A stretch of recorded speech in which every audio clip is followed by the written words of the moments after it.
আল্লাহ রসুল বলছেন যে সবচেয়ে বড় ঈমান হলো লা ইলাহা ইল্লাল্লাহ, আর সবচেয়ে ছোট ঈমান হলো রাস্তা থেকে কষ্টদায়ক জিনিস সরিয়ে দেওয়া, ইট পাটকেল কাঁটা।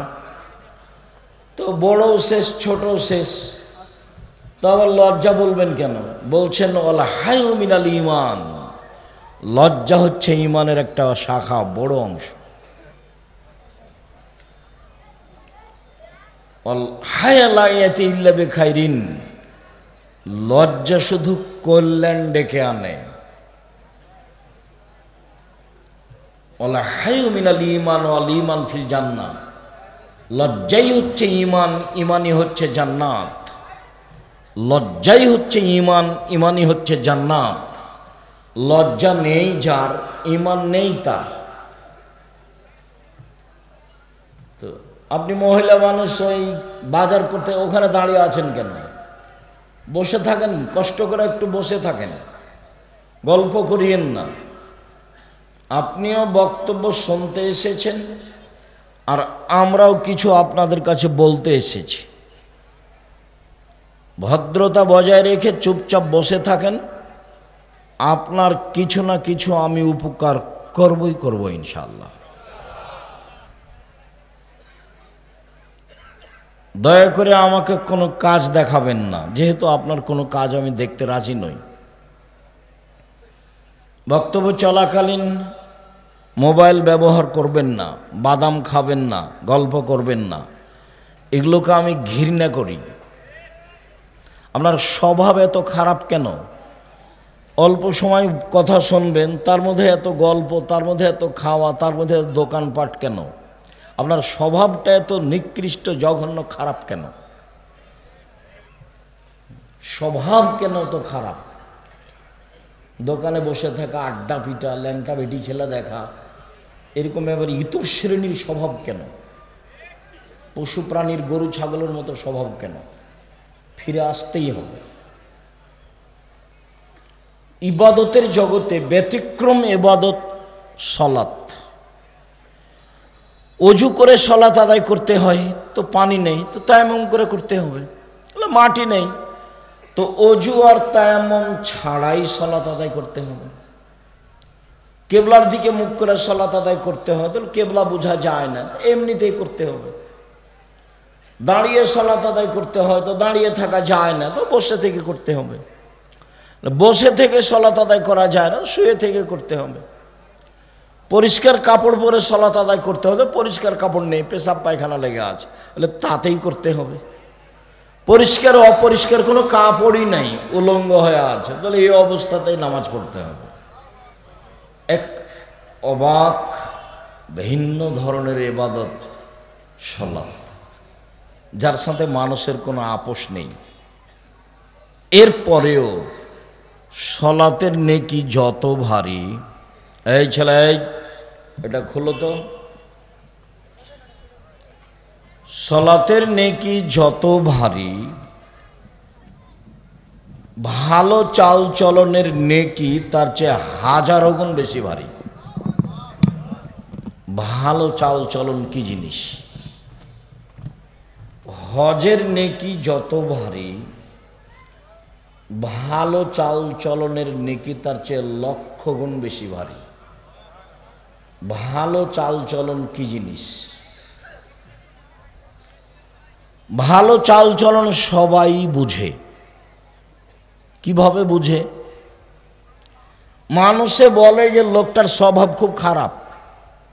কার কথা বলছো? আর তোর কথা বাদ দাও তো, ওকে দেখতেই ঘৃণা লাগে, ওর মুখ খুব খারাপ। দেখেন, মানুষ ভালো চাল চলন বুঝে। কার কথা বলছিল? ওই যে আহমদ, খুব ভালো ছেলে তো, স্বভাব খুব ভালো, আমাদের এখানে এসেছিল, খুব ভালো ছেলে।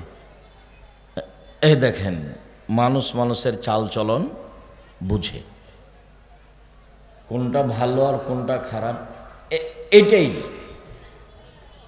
এই কাজটাই ইবাদতের জগতের সবচেয়ে ভারী নেকির কাজ। বাস্তব বলি আপনাকে একটু, অটোতে আপনি বসে আছেন, তো আমি উঠেছি, আমি উঠতেই ছেলেটা টান দিয়েছে, তো আমি আপনার মুখের উপরে গিয়ে পড়ে গেছি। তো আপনি বললেন আচ্ছা যাক বসেন বসেন বসেন, কোনো সমস্যা নেই, বসেন। বসলাম। আরেক দিন একটা লোক অটোতে বসে আছে, তা আমি উঠেছি, উঠতেই টান দিয়েছে, আমি কথার কথা বলছি, তো ছেলেটা টান দিয়েছে, আমি গিয়ে তার মুখের উপরে পড়ে গেছি। তখন আমাকে বলছে আপনার চোখ নাই, আপনার কপালে চোখ নাই, হিসব করে গাড়িতে উঠতে পারেন না। এটা একটা চাল চলন। তো কোনটা ভালো? আগেরটা। এ তো ভালোই বুঝি আমরা। দল সংগঠন ছাড়তে হবে, তাছাড়া স্বভাব, তোমার স্বভাব পায়খানার চেয়ে খারাপ হয়ে যাবে। জীবনে কোনোদিন ক্ষমতা দেখিয়ে, দলীয় দাপট দেখিয়ে, মানুষকে গালি দিয়ে, নিন্দে করে, জেল হাজতে দিয়ে, ক্ষমতা দেখিয়ে বেঁচে থাকার চেষ্টা করিও না, ভুল হিসাব। জুলুম যত বেশি হবে তোমার ধ্বংস হওয়ার সময় তার চেয়ে ধ্বংসর সময়টা তত কম হবে। আপনাদের নেতার বয়স ছিল মাত্র ৪৫ মিনিট, ফেরাউনের সময় ছিল তার চেয়ে কম।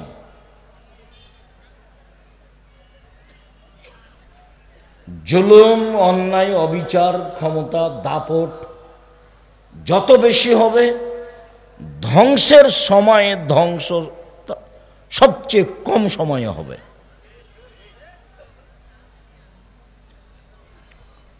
রাসূল সাল্লাল্লাহু আলাইহি সাল্লাম বলছেন যে আমি দুই শ্রেণীর মানুষের সাথে বিচারের মাঠে কথা বলবো না এবং তাদের জন্য আমি সুপারিশ করব না। তার এক শ্রেণীর মানুষ হচ্ছে মালিকুন জালেমুন, স্বেচ্ছাচার, জালেম, অত্যাচারী নেতা। আর দ্বিতীয় শ্রেণীর মানুষ হচ্ছে রাজুলুন মারিক, যারা বিশ্বাসঘাতক, প্রতারক, ধোঁকাবাজ, মানুষের সাথে ধোঁকা দিয়ে কথা বলে, মানুষের সাথে ওয়াদা করে পূর্ণ করে না। এইসব মানুষের ব্যাপারে আমি বিচারের মাঠে কথা বলবো না, এই কথা মুহাম্মদ সাল্লাল্লাহু আলাইহি ওয়াসাল্লাম বলেন। সদাচরণ, ভালো আচরণ, ভালো আচরণের নেকি বিচারের মাঠে নেকির পাল্লায় সবচেয়ে ভারী নেকির কাজ। বিচারের মাঠে হিন্দুদের পাপ নেকি ওজন হবে না, কেন? তাদের নেকি নেই। খ্রিস্টানদের পাপ নেকি ওজন হবে না, কেন? তাদের নেকি নেই। ইহুদিদের পাপ নেকি ওজন হবে না, কেন? তাদের নেকি নেই। যারা আকীদায় মার খেয়েছে বিশ্বাসে, যেমন কাদিয়ানি, যেমন শিয়া, এদের পাপ নেকি ওজন হবে না, কেন? এদের নেকি নেই। এই ধরনের যত মানুষ নিজেকে ভালো মনে করেছে কিন্তু আকীদা নষ্ট হয়ে গেছে, তাদের পাপ নেকি ওজন হবে না। ফালানুকিমু লাহু ইয়াউমাল কিয়ামাতি ওজনা, আমি তাদের পাপ নেকি ওজন করব না। ইউখাযু বিন নাওয়াসি ওয়াল আকদাম, তাদের মাথার সম্মুখ ভাগ আর পা একসাথে ধরে জাহান্নামে নিক্ষেপ করা হবে, ওদের কোনো বিচার নেই, ওদের কোনো হিসাব নিকাশ নেই। সম্মানিত দিনী ভাই বোন, আজকে আমরা প্রথমে একটা হাদিস পেশ করি যাতে আমরা বুঝবো যে আল্লাহর নবী বলেছেন ভালো চাল চলনের নেকি নেকির পাল্লায় সবচেয়ে ভারী নেকি। আবু দারদা রাদিয়াল্লাহু তাআলা আনহু বলেন রাসূল সাল্লাল্লাহু আলাইহি ওয়াসাল্লাম বলেছেন, ইন্না আসকালা শাইইন ইদাউ ফি মিজানিল মুমিনিল ইয়াউমা কিয়ামা খুলুকুন হাসান।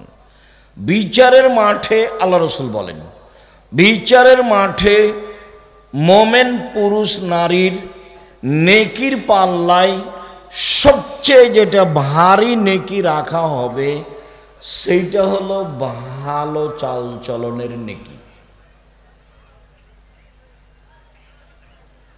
যারা আপনারা মহিলাদের দায়িত্ব পালন করছেন তারা খুব সতর্ক থাকেন।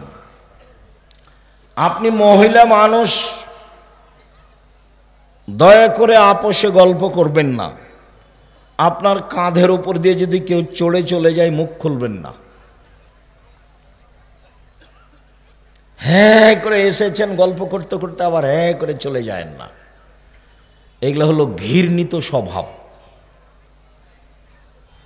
আপনার স্বামী একজন কাপুরুষ, তার এটা প্রমাণ।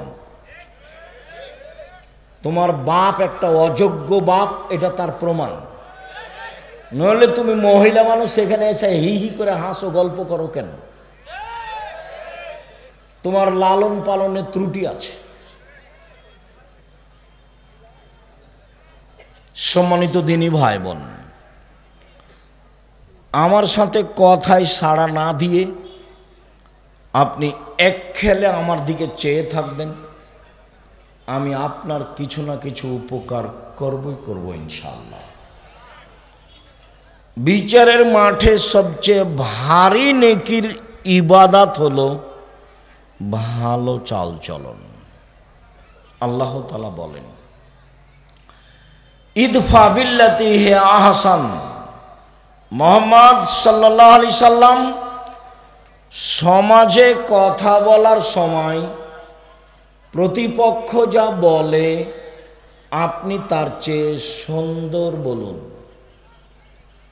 মুহাম্মদ সাল্লাল্লাহু আলাইহি সাল্লাম মানুষের সাথে কথা বলার সময় মানুষে যা বলে আপনি তার চেয়ে ভালোটা বলুন। সমান সমান বলে যে সে ভালো নয়। যে বলতে পারে, আচ্ছা ভাইজান আপনি গালি দিলেন, আমি আর কি বলবো, আপনাকে আমি কিছু বলতে চাচ্ছি না, আমি গেলাম, এইটা হলো ভালো। আল্লাহ আমাদের নবীকে এটা আদেশ করলেন। আমিও জীবনে খুব চেষ্টা চালাচ্ছি। একটা হলো মানুষের প্রতিশোধ নিব না জীবনে, যে যা পারবে করুক বলুক। আর একটা মানুষের পিছনে পড়ব না, বদনাম গীবত করতে রাজি নই। সে আমাকে ধুয়ে ছেড়ে দিল, আপনি যা বলেন আমি তার উত্তর দিতে রাজি নই। আল্লাহ তাআলা বলেন, ওয়াজাদিলহুম বিল্লাতি হি আহসান। মুহাম্মদ সাল্লাল্লাহু আলাইহি সাল্লাম মুখামুখি কথা বলার সময়, সমাজে বাক বিতণ্ড তর্কের সময় প্রতিপক্ষ যা বলে আপনি তার চেয়ে উত্তম ভালো বলুন। মুখামুখি কথা বললেও আপনার কথা যেন তার চেয়ে বেশি না হয়।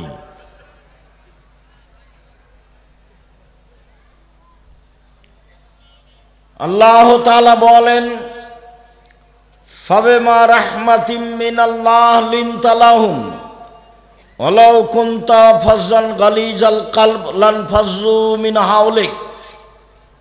মুহাম্মদ সাল্লাল্লাহু আলাইহি সাল্লাম আল্লাহর পক্ষ থেকে বড় দয়া যে আপনি নরম আচরণের হয়েছেন, আপনার স্বভাব নরম, আপনার চাল চলন কোমল, আপনি কর্কশ স্বভাবের হলে মানুষ আপনার পাশ থেকে সরে যেত, কেউ থাকতো না। শুনুন, ফাফু আনহুম, মানুষকে মাফ করুন। যা বলেছে বলেছে, মানুষে বলেছে ও পাগল, ওকে জিনে ধরেছে। মানুষে বলেছে বংশের জন্য কলঙ্ক, জাতির জন্য কলঙ্ক। ছি ছি ছি ছি ছি ছি ছি, এটা কথা হলো? বলছে যে একজন আল্লাহ সপ্তম আকাশের উপরে থাকে, অথচ আল্লাহ হলো 360 জন। আল্লাহ কতজন? 360 জন। একে হত্যা করতে হবে, একে দেশ থেকে তাড়িয়ে দিতে হবে, একে জেলে বন্দি করতে হবে, ওর গায়ে ধুলা দিয়ে দে, কুকুর লাগিয়ে দে, জাতির জন্য কলঙ্ক। কত কি যে বলল, যা বলল বলল আপনি মাফ করুন। এই ছেলে,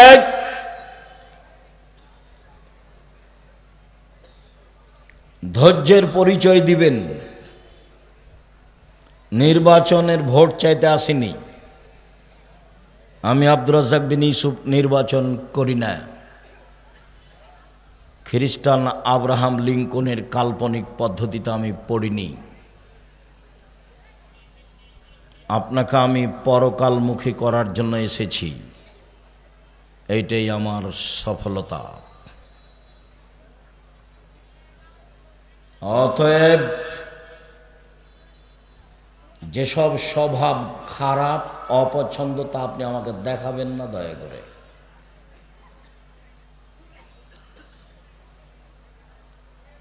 মহান আল্লাহ বলেন, আস্তাগফির লাহুম, জনগণ আপনাকে গালি দিয়ে যে পাপ করেছে, সেই পাপের জন্য আপনি আল্লাহকে বলেন, আল্লাহ ওরা না বুঝে যে আমাকে গালি দিয়েছে, ওদের গুনাহ হয়েছে, তুমি ওকে মাফ করো। এর নাম চাল চলন।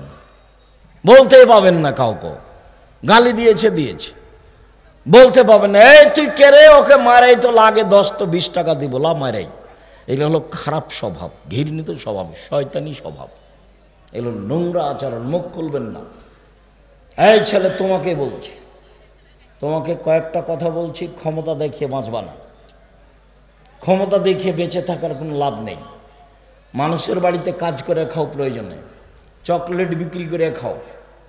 আসলে আমি চকলেট বিক্রি করে খেতে বলিনি, আমি বলেছি কম পয়সার ব্যবসা করো, লোন নিতে হবে না, শ্বশুর বাড়ি থেকে যৌতুক টাকা নিতে হবে না, এই কথা আমি বলেছি। এই ছেলে, উপার্জনের 4টা পথ। একটা হলো দিন মজুরি, সন্ধ্যায় টাকা শেষ হবে। দিন মজুরির টাকা কখন শেষ হবে? সন্ধ্যায়। আর একটা হলো চাকরি, মোটামুটি 25 দিনে টাকা শেষ হবে। কারো থাকবে 2-1 জন, 5 দিন ধার কর্জ করে যাবে। 3 জমি চাষ, সমান সমান বা লস বেশি। 4 ব্যবসা। তখন আল্লাহর নবী বললেন, পৃথিবীর মানুষ শুনে রেখো, আত-তাজির আস-সাদিক আল-আমিন ইয়াউমাল কিয়ামাহ মা শুহাদা সিদ্দিকুন আল-আম্বিয়া, সত্যবাদী বিশ্বস্ত ব্যবসায়ীরা বিচারের মাঠে নবীগণের সাথে থাকবেন জান্নাতে। তাহাজ্জুদ পড়ে নবীর সাথে থাকা যায় না। দিন রাত তাসবিহ তাহলিল জিকির আজকার করে নবীর সাথে থাকা যায় না। ব্যবসা এমন একটা কাজ যে সেই কাজ দিয়ে কার সাথে থাকা যায়? নবীর সাথে। আমি এ কথা বলিনি, এ কথা মুহাম্মদ সাল্লাল্লাহু আলাইহি সাল্লাম বলেছেন। তিনি বলেছেন বিশ্বস্ত সত্যবাদী ব্যবসায়ী, ওরা নবীর সাথে থাকবে। নবীর সাথে সরাসরি থাকবে ওই সব পিতা যারা 2টা মেয়ে লালন পালন করেছে।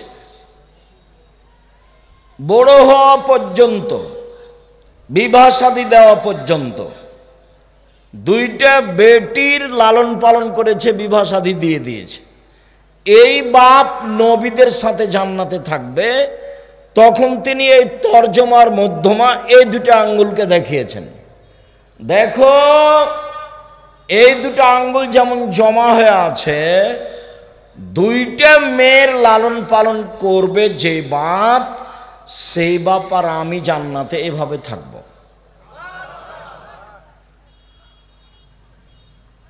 আপনারও তো দুইটা তিনটা মেয়ে ওই যে বাজারে বসে আছে, বলেন কি হবে? জবাব আমাকে দিতে হবে না, জবাব আপনাকে দিতে হবে, জবাব দিতে হবেই। প্রস্তুতি নেন। আপনি বুঝতেই পারেননি যে ছেলে মেয়েকে লালন পালন করতে হয় কিভাবে। আল্লাহ নবী বলছেন যে মান কানাত লাহু সালাসা বানাত, কারো যদি তিনটা মেয়ে তিনটা বেটি থাকে, আল্লামাহুন্না, তাকে যদি বিদ্যা শিখিয়ে দেয়, ও আদাবাহুন্না, তাকে যদি শিষ্টাচার শিখিয়ে দেয়, ও জাওয়াজাহুন্না, যদি তার বিবাহ শাদী দিয়ে দেয়, ও আহসানা ইলাইহিন্না, যদি তার সাথে ভালো আচরণ করে, তাহলে বিচারের মাঠে বাপ আর জাহান্নামের মাঝে মেয়েরা থাকবে। জাহান্নাম থেকে ওইদিকে, আর বাপ থাকবে এইদিকে, আর মধ্যে থাকবে মেয়েরা। মেয়েরা বলবে আমার বাপকে জান্নাতে দেন, তারপরে কোনো কথা। আমি এ কথা বলিনি, এ কথা মুহাম্মদ সাল্লাল্লাহু আলাইহি ওয়াসাল্লাম বলেছে। আপনি নিজে পড়তে চাইলে আদর্শ নারী বইয়ে দেখেন, আদর্শ পরিবার বইয়ে দেখেন, উপদেশ বইয়ে দেখেন। দিন রাত এখানে সেখানে পয়সা খরচ করেন, এখন বই পুস্তক কিনেন কিনা আল্লাহই ভালো জানে। তবে মনে রাখবেন, জাতিকে কোনোদিন ফাঁকি দিনি। মুখে কলমে মিডিয়ায় জাতির সাথে আছি। জাতিকে কোনোদিন ভুল পথের দাওয়াত দিনি, কোনো স্বার্থ নিয়ে দাওয়াত দিতে আসিনি। 90 সাল থেকে মাঠে আছি, নিজ প্রয়োজন জাতির সামনে কোনোদিন পেশ করিনি। পয়সার বিনিময়ে জাতির সামনে কোনোদিন দাঁড়াইনি, জাতির কাছে কোনোদিন মাথা নত করিনি। মানুষের পয়সা নিয়ে আমাকে বাঁচতে হবে এই হিসাব আমি কোনোদিন করিনি। সম্মানিত দিনী ভাই বোন, মুখে বলেছি জাতির জন্য, কলমে লিখেছি জাতির জন্য, মিডিয়ায় এসেছি জাতির জন্য, জামিয়া সালাফিয়া গড়ছি জাতির জন্য, টেকনাফ থেকে তেঁতুলিয়া পর্যন্ত মক্তব গড়েছি, গড়ব ইনশাল্লাহ জাতির জন্য। আল ইতিসাম টিভি অনলাইন জাতির জন্য, আল ইতিসাম পত্রিকা জাতির জন্য। এতে আমি কোনোদিন কোনো স্বার্থ ভোগ করিনি। আমি আপনাদের জামিয়া সালাফিয়া পড়িয়া বেতন নিই না, আমি জামিয়া সালাফিয়ার কাছে ঋণী নই। আমার মনে বড় সাধ, এই দেশের মাটিতে আমি উন্নত মানের প্রতিষ্ঠান গড়বই গড়ব ইনশাআল্লাহ। যেখানে ছেলে মেয়ে বাংলা ইংরেজি আরবি উন্নত মানের শিক্ষা অর্জন করে জাতির অন্যায়ের বিরুদ্ধে লড়বে, মুখে কলমে মিডিয়ায় লড়বেই লড়বে। শুধু আপনার স্বার্থে দেশ বিদেশ থেকে শিক্ষক নিয়ে এসে রেখেছি, যাদের মাসে বেতন লাগে 40 লক্ষ, শুধু খালি এক মাসে বেতন লাগে 40 লাখ। অতএব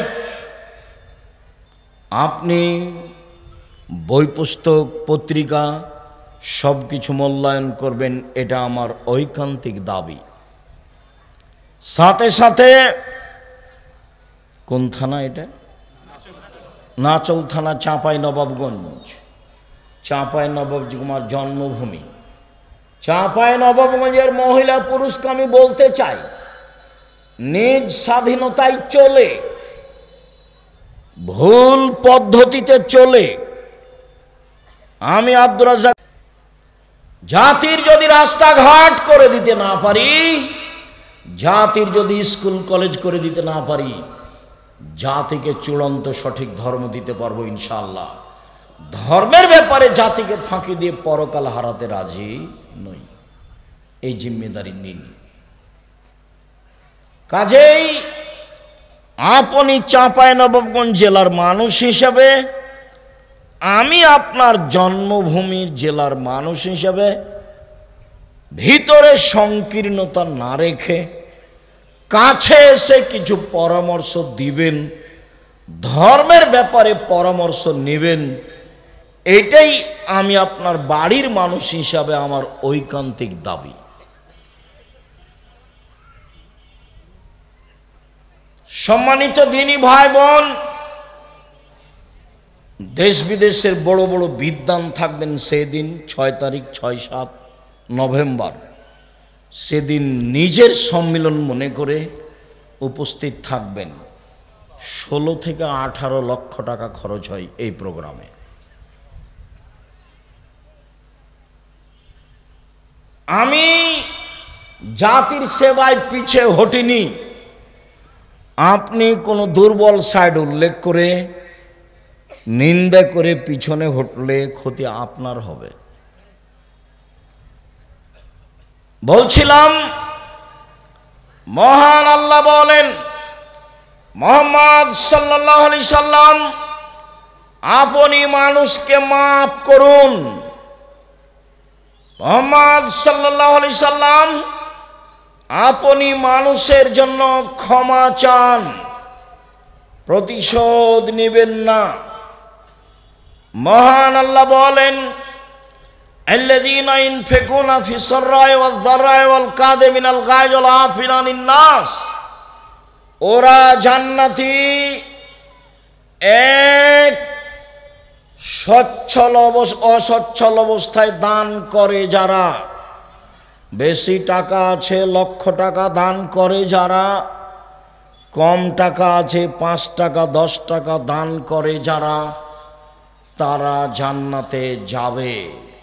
2, অল কাযিমিনাল গায়জ, রাগকে দমন করে, রাগ দিয়ে বিচার করে না, রাগ দিয়ে প্রতিশোধ নেয় না, স্ত্রীকে গালি দেয় না, ভাইয়ের সাথে ঝগড়া করে না, দলাদলি করে মানুষের সাথে মারামারি করে না, মানুষকে জেল হাজতে দেয় না, মানুষকে নিয়ে মিছিল মিটিং করে না, মানুষের ক্ষতি করে না, মানুষকে মাফ করে যে সে জান্নাতে যাবেই। আল্লাহ ফিরানিন নাস, মানুষকে মাফ করে যে সে জান্নাতে যাবে। 1, ধনী হোক গরিব হোক দান করে যে। 2, রাগ দিয়ে কাজ নেয় না যে। 3, মানুষকে মাফ করে যে, এরা জান্নাতে যাবে। একজন সাহাবী বলছেন যে সাহাবীগণ আল্লাহর নবীকে বললেন, আল্লাহর নবী বলেন তো, মা খায়রু মাউতিল ইনসান, আল্লাহ যে মানুষকে অনেক নিয়ামত দিয়েছেন তার সবচেয়ে উত্তম কোনটি? সবচেয়ে উত্তম নিয়ামত কোনটি? এই ছেলে, ওই ছেলেটা ভিতরে হাঁটছে কেন? আপনি খেয়াল করছেন না? আপনার পাশে ও তো কথা বুঝবে না, ও তো মনে করছে এই যে আমি একটু ঘুরে আসি।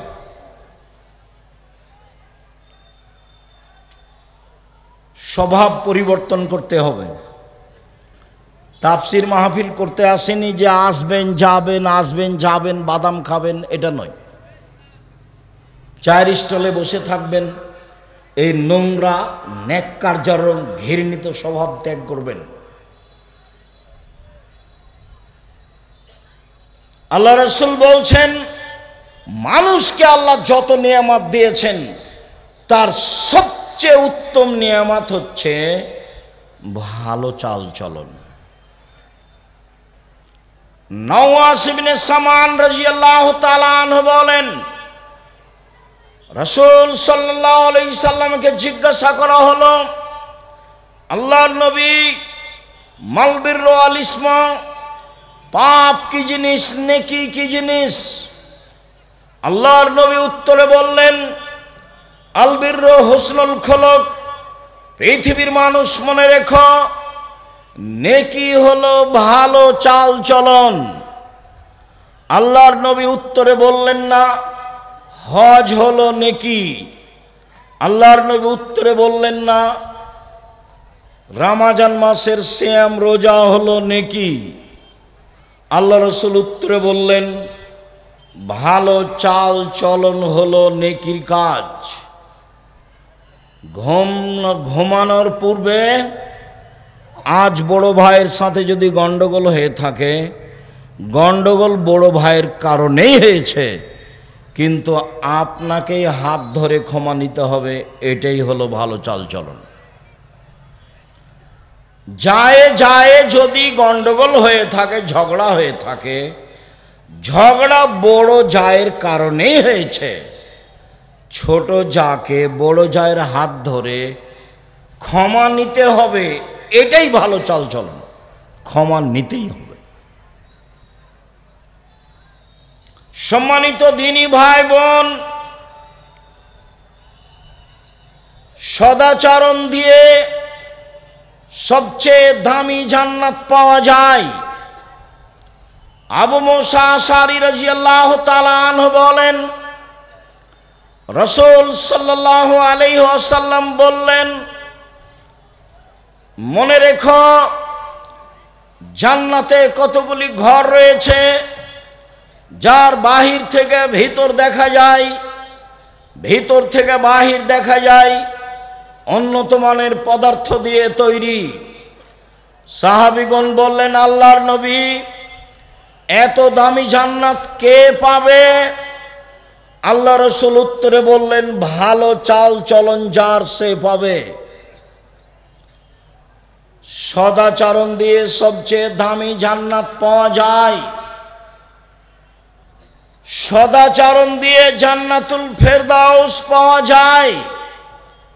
উমামা বাহিলি রাদিয়াল্লাহু তাআলা আনহু বলেন, রাসূল সাল্লাল্লাহু আলাইহি সাল্লাম বললেন, পৃথিবীর মানুষ শুনে রেখো, যে ব্যক্তি তর্ক করবে না সত্য হলেও, আব্দুর রাজ্জাক সাহেব এটা বলেছেন, আরে না এটা বলেছেন, আরে না এটা বলেছেন, আসসালামু আলাইকুম, গেলাম, আমি তর্ক করতে রাজি নই।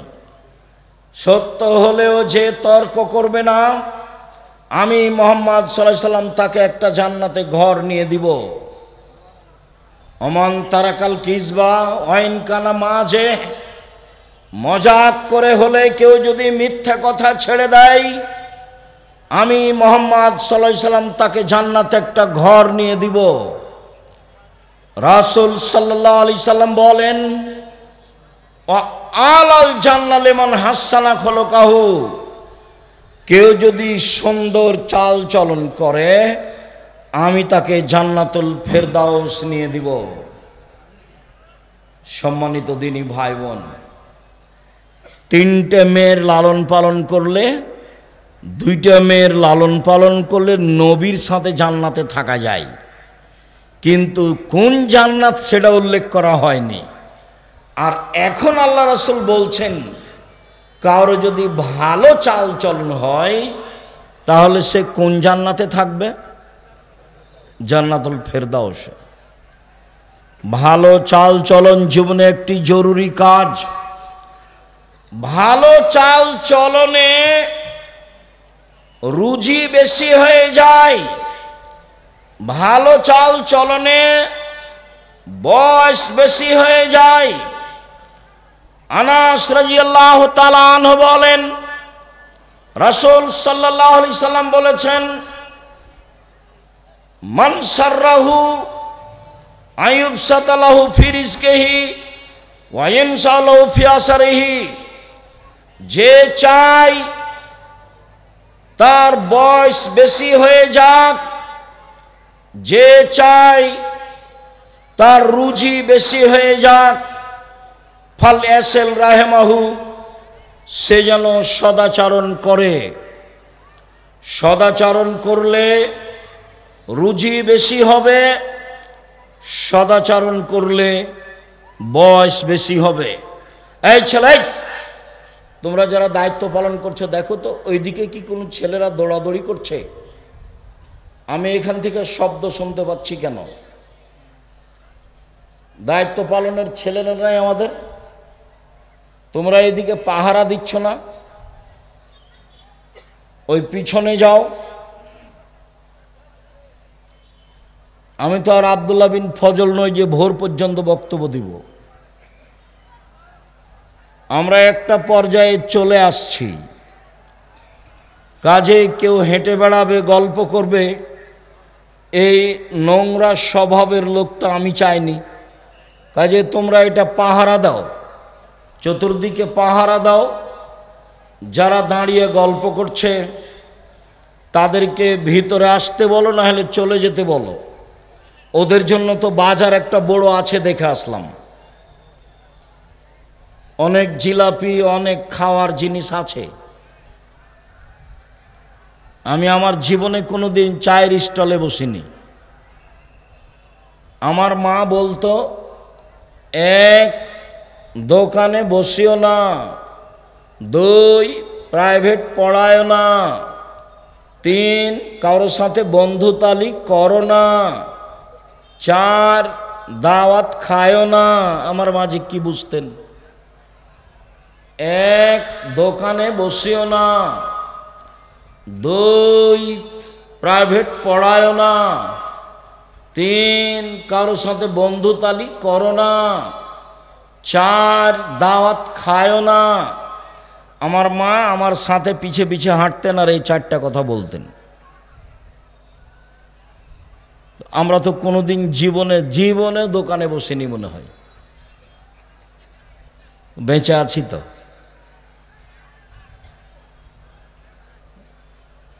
বেঁচে নেই, দাওয়াত খেয়েছি তো ছাত্র জীবন শেষ হলে, এখন তো দাওয়াত খাই। তবে অনেক সময় হিসাব করি আর কি।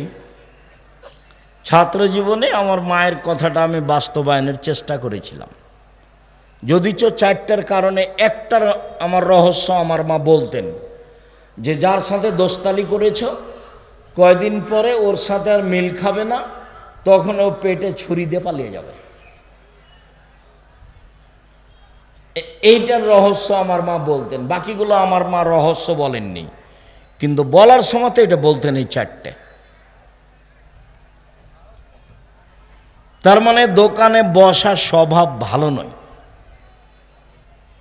এখন ধরেন আমরা এখানে কথা বলছি, যারা দোকানে দাঁড়িয়ে আছে গল্প করছে, ওকে যদি বলা হয় যে আপনি কি ভালো, তো বলবে না আমিও গরু ছাগল পশু প্রাণীর মতো। বুঝে না ওরা, অন্তর আছে বুঝে না, দেখে না ওরা, চক্ষু আছে দেখে না, শোনে না ওরা, কান আছে শোনে না। একা কালা নাম, তারা পশু প্রাণীর মতো, তারা গরু ছাগলের মতো, তারা কুকুর শ্রীগুলোর মতো, বালহুম আজাল, বরং তারা তার চেয়েও খারাপ। পশু প্রাণীর মতো, গরু ছাগলের মতো। এই স্বভাব কেন হবে? আমি অবশ্য অনেকখানি ভাবি মাঝে মধ্যে। জীবনে একটা চেষ্টা চালিয়েছি 90 সাল থেকে, সেটা হলো জাতিকে বলতে চেষ্টা করেছি এই দেশের মাটিতে শতকরা 95 জন বক্তা আছে মিথ্যুক। এটা আমি জাতিকে জানাতে চেয়েছি। শতকরা 98 জন মুফাসসির মিথ্যুক। বলতে চেয়েছি এই দেশের মাটিতে প্রায় 3 লক্ষ জালজয়ীফ হাদিস আছে মিথ্যা। আমার বাসায় আছে 10,000।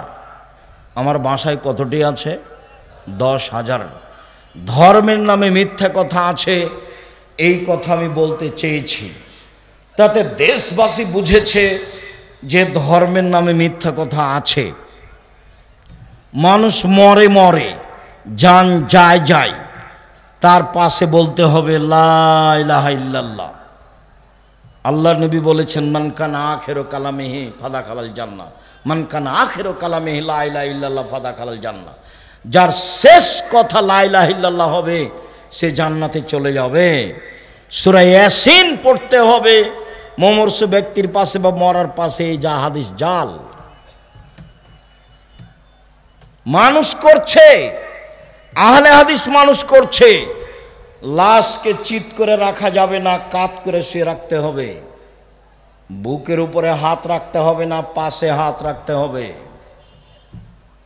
মানুষ মারা গেছে, অজু গোসলের সময় মুছ কাটা যাবে না, হারাম। পরিষ্কার পরিচ্ছন্নতার কাজ করা যাবে না, নখ কাটা যাবে না, পেট চেপে পেশাব পায়খানা বের করা যাবে না, সব হারাম। শ্বাস বন্ধ হয়ে গেছে, সব বিধান বন্ধ। অজু দিয়ে গোসল দিতে হবে মাত্র, এইটুকু ছাড়া আর কিছু নেই। লাশকে সামনে রেখে নেতারা ধারাবাহিক বক্তব্য দিচ্ছে, এই বক্তব্য হারাম। এমন কোনো মায়ের বেটা জন্ম নেয়নি পৃথিবীর ইতিহাসে যে লাশকে সামনে রেখে বক্তব্য দিতে হবে তার প্রমাণ দিতে পারে। ধর্ম বিকৃত করেছে হুজুরি। আমি উপস্থিত হব তোমাদের জানাজায়, তখন দেখি কোন নেতা কথা বলে, বলায়ও তো দেখি এত বড় নেতা কে জন্ম নিয়েছে।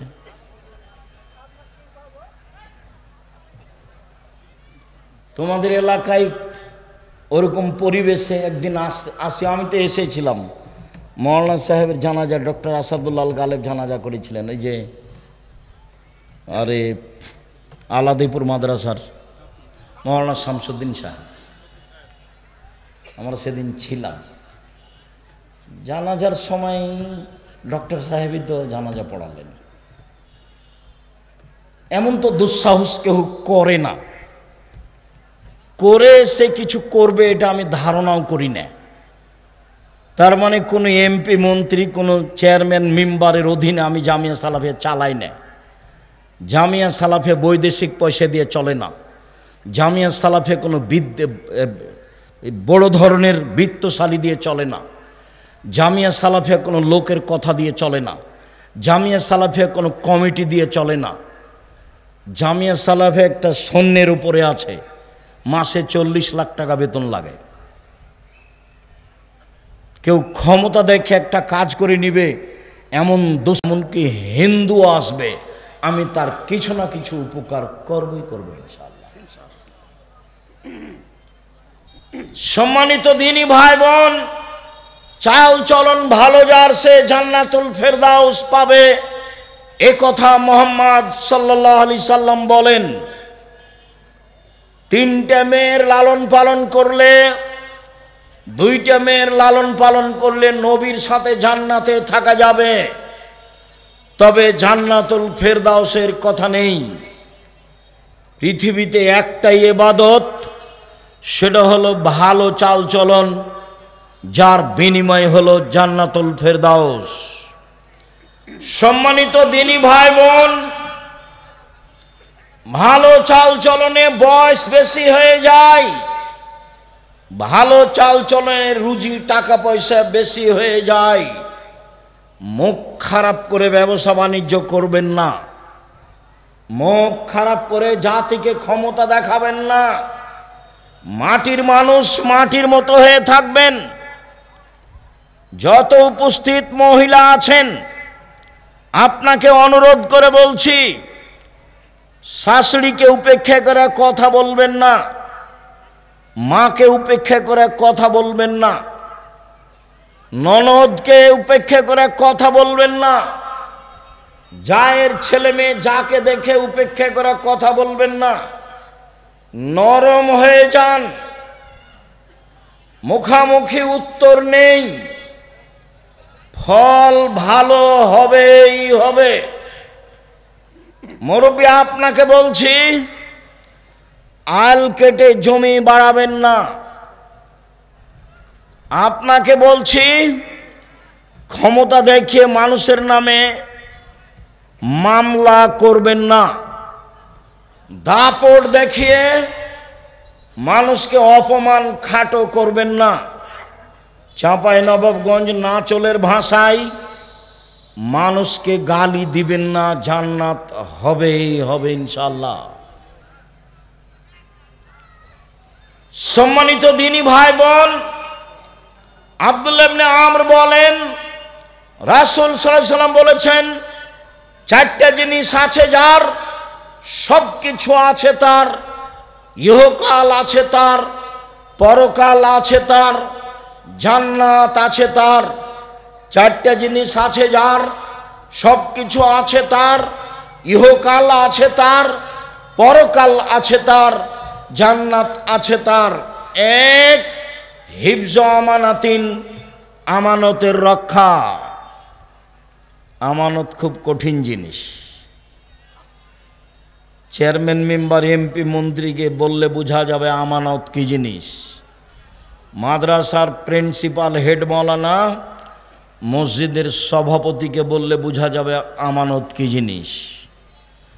আর তোমরা স্কুলের ছাত্র, ক্লাস 10-এ পড়ছ, সবাই মিলে টাকা উঠে একটা করবে অনুষ্ঠান, তো দুইজনকে বাজারে পাঠিয়েছ, তো ওরা কিছু উপহার দেওয়ার জন্য জিনিস কিনেছে, ওরা আবার নাস্তা করেছে দুইজন মিলে, দিয়ে 90 টাকা নাস্তা করে জিনিসের দামটা বেশি বেশি করে দামের সাথে 90 টাকা শেষ করে দিয়েছে।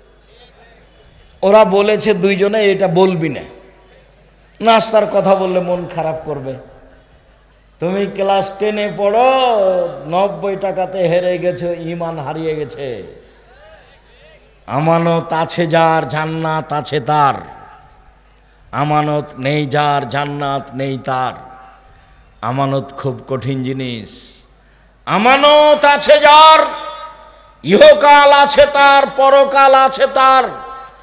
তাই তো আমি বলেছি, সমাজের দায়িত্বশীল যদি জানতো আমানতদারি দায়িত্ব কত কঠিন, তাহলে জনগণকে বলতো, জনগণ আপনাদের ভোটে আমি নির্বাচিত চেয়ারম্যান, আমার দায়িত্ব নেওয়া ভুল হয়েছে।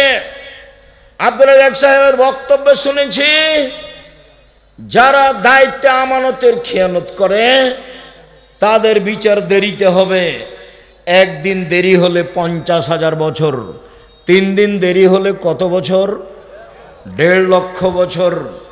আমি চলে গেলাম, আসসালামু আলাইকুম, আমার বাবার জমি আছে 10 শতক, বেগুন চাষ করে খাবো, এই রুজি খেতে আমি রাজি নই।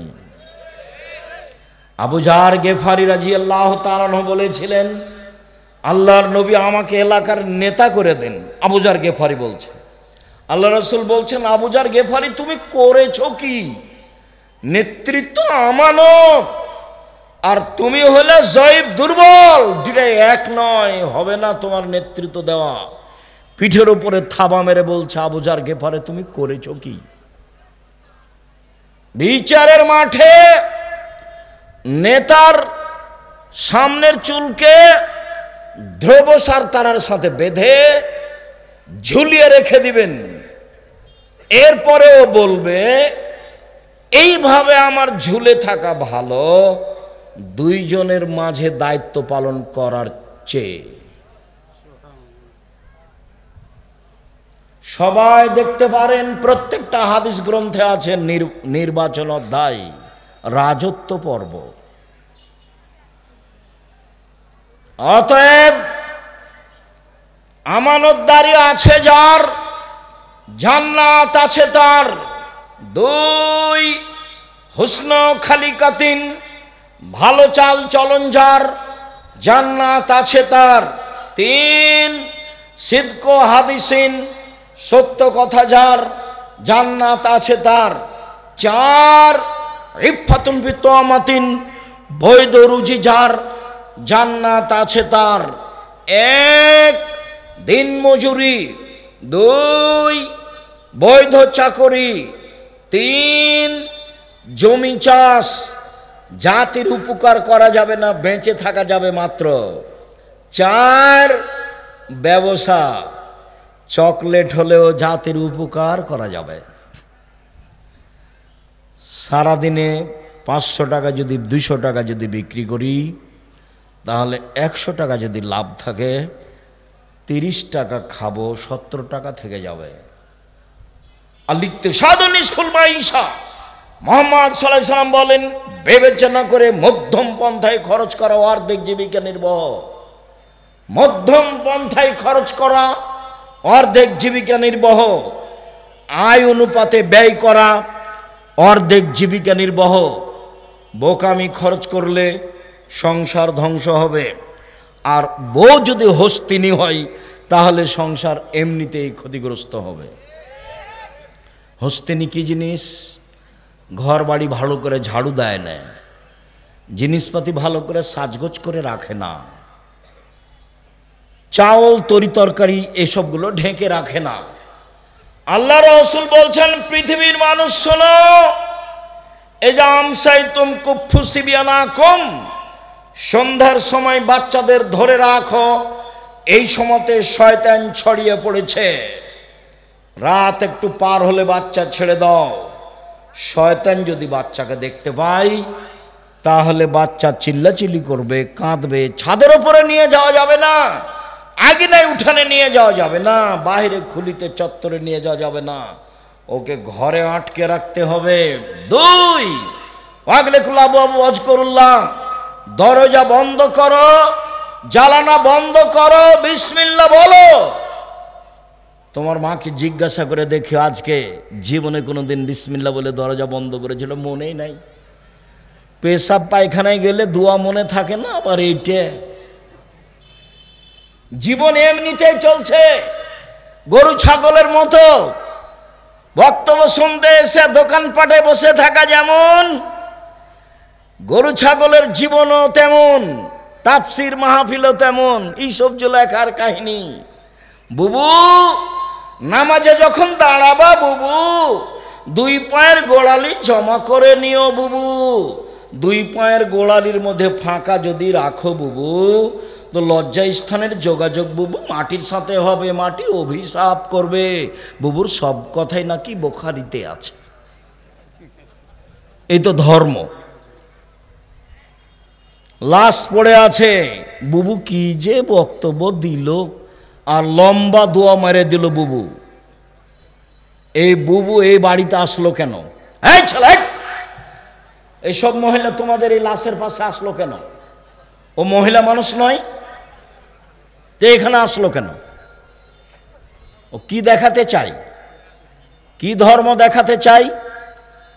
অর্ধ পৃথিবীর খলিফা, কুশাগর, বুদ্ধিজীবী, রাজনীতিবিদ ওমর মারা গেছেন। ওমরের শ্বাস বের হবে এরকম পর্যায়ে বলছে, আব্দুল্লাহ যাও আয়েশাকে বলো আমার কবরটা আবু বকর সিদ্দিকের পাশে হতে দিবে কিনা।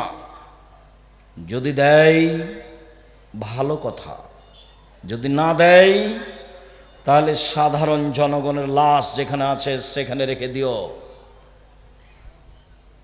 আব্দুল্লাহ ইবনে ওমর বলছেন, আমি গেলাম, সালাম দিয়ে বাড়িতে ঢুকলাম, দেখি আয়েশা রাদিয়াল্লাহু তাআলা আনহা বসে বসে কাঁদছেন উমারের কারণে। অর্ধ পৃথিবীর খলিফা, কুশাগর, বুদ্ধিজীবী, রাজনীতিবিদ ওমর মারা গেছেন। আয়েশা রাদিয়াল্লাহু তাআলা আনহা দেখতে আসেননি, বাড়িতে বসে কান্নাকাটি করছেন। বললেন, ঠিক আছে, ওমরকে অনুমতি দিলাম, তার কবর আবু বকর সিদ্দিকের পাশে হবে, যদিও আমার ইচ্ছে ছিল। আবার উমর বললেন, যাও তুমি আবারও বলো আমার লাশটা মসজিদে নববীর পাশে রেখে দিয়ে আয়েশাকে বলিও পুনরায় উমরের কবর কি আবু বকর সিদ্দিকের পাশে দিব? যদি হ্যাঁ বলে দিও, না বললে বাকিউল গারকাদে জনগণের পাশে আমার কবর দিও। শোনো, আয়েশাকে বলার সময়তে বলিও উমর আবু বকর সিদ্দিকের পাশে থাকতে চেয়েছে, বলিও না যে আমিরুল মুমিনিন চেয়েছে। আমিরুল মুমিনিন বলো না।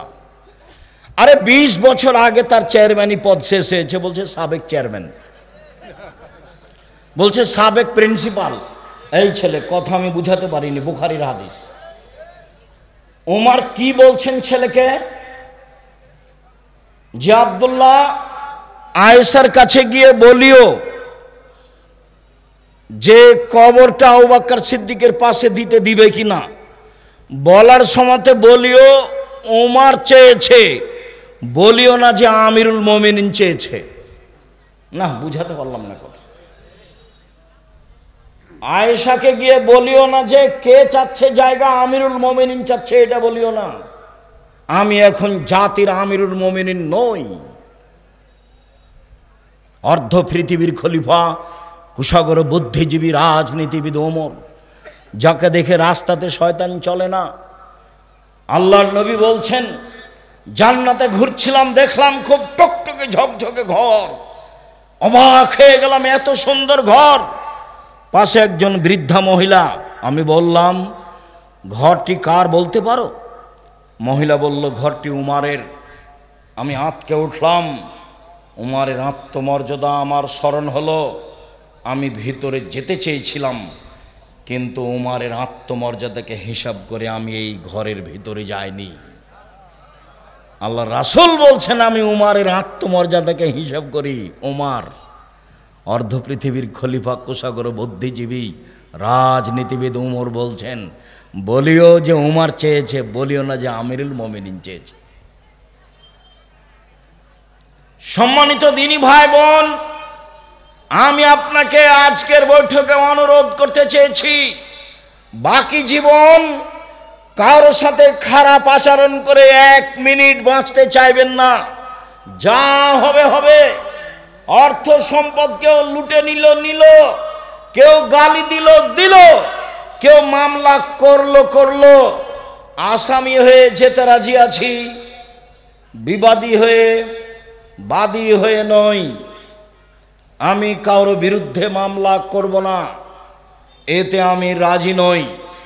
দিনী বন্ধের বলছি, 2টা কাজ জীবনে করবেন না। এই কথা বলছো কেন?